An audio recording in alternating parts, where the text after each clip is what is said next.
Le choix de ce thème se justifie par le fait que, au regard du contexte que nous traversons, il faille réfléchir sur comment on puisse mettre en valeur les contributions ou la contribution des femmes dans le processus de paix et de cohésion sociale.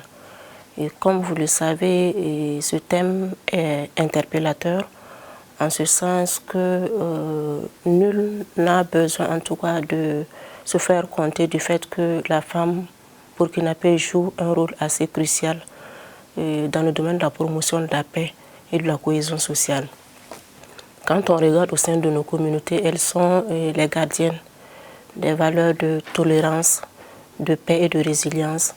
Et il était bon temps pour notre département de mettre en lumière les bonnes pratiques qui sont mises en œuvre sur le terrain par les femmes dans le domaine de la paix, la gestion des conflits.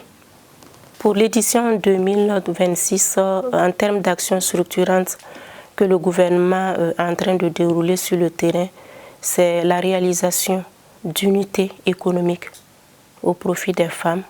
C'est également l'aménagement de sites maraîchers pour permettre à ces femmes-là de pouvoir produire, vendre et prendre en charge leur famille. Il est également question de travailler à renforcer les capacités des femmes en termes de sensibilisation, d'information, de formation sur la thématique en lien avec la cohésion sociale et le vivre ensemble. En termes d'initiatives qui sont développées par les femmes, nous avons l'installation des champs de paix et qui constituent des cadres d'échange et des cadres bien aménagés autour desquels des femmes issues des communautés hautes, les personnes déplacées internes, travaillent et sur ce site-là, et principalement dans le domaine de la production maraîchère. Et les fruits de ces champs-là sont souvent, en tout cas, repartis entre elles. L'autre partie est mise à la disposition ou vendue sur le terrain et les ressources redistribuées entre les membres. L'innovation majeure au niveau de l'édition de 2026, c'est qu'on a décidé de rompre avec le format classique. Et comme vous le savez, les 10 dernières années, la commémoration était beaucoup plus axée sur des thématiques de réflexion et à travers l'organisation de panels au cours desquels des recommandations sont formulées et les grandes orientations étaient soumises aux autorités lors de la cérémonie officielle. Et cette année, on a décidé de mettre l'accent sur des actions à fort impact qui puissent véritablement autonomiser, renforcer la capacité de nos cibles sur le terrain.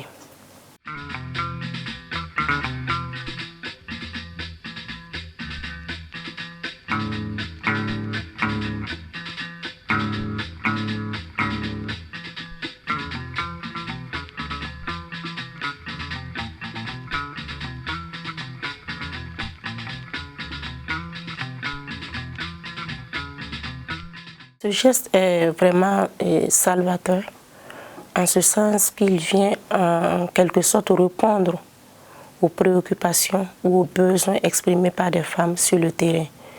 Et comme vous le savez, si bien nous sommes dans un contexte de crise sécuritaire et à travers les opérations qui sont menées sur le terrain, on assiste à un retour progressif des personnes déplacées internes dans leur localité d'origine. Et il faille travailler en tout cas à renforcer leurs capacités afin qu'ils puissent reprendre le train de vie qu'ils avaient auparavant à travers des investissements structurants. Un des défis sur lesquels nous sommes en train de travailler, c'est renforcer l'autonomisation des femmes. Alors, ce renforcement passe par les sessions de formation que nous organisons régulièrement à leur profit. Et ces formations sont sanctionnées par l'octroi de technologies, d'équipements, afin qu'elles puissent en tout cas s'installer et pouvoir employer d'autres femmes. Il n'est plus question de mener des activités individuelles. Voilà, c'est faire en sorte qu'on puisse réunir les femmes autour de coopératives et d'associations et pouvoir les équiper pour qu'elles puissent impacter positivement leur milieu. Le message principal que le ministère souhaiterait porter à l'endroit de la population de façon générale et des femmes de façon spécifique, c'est que l'ensemble que ces acteurs-là puissent adhérer à la vision que le gouvernement est en train de décliner ou de mettre en œuvre sur le terrain. Il n'est plus question qu'on puisse continuer à commémorer cette journée dans le format habituel qu'on connaît. Et faire en sorte que chacun puisse prendre conscience qu'il est temps qu'on puisse changer notre façon, qu'on puisse changer de paradigme et pouvoir impacter nos cibles sur le terrain. Donc véritablement, il s'agira pour nous de continuer les actions de sensibilisation parce que c'est une mentalité que les gens ont développée, ça fait un bout de temps. Et qui parle de changement de mentalité, c'est un travail de fond qu'il faille faire sur le terrain. Et nous sommes dans cette dynamique.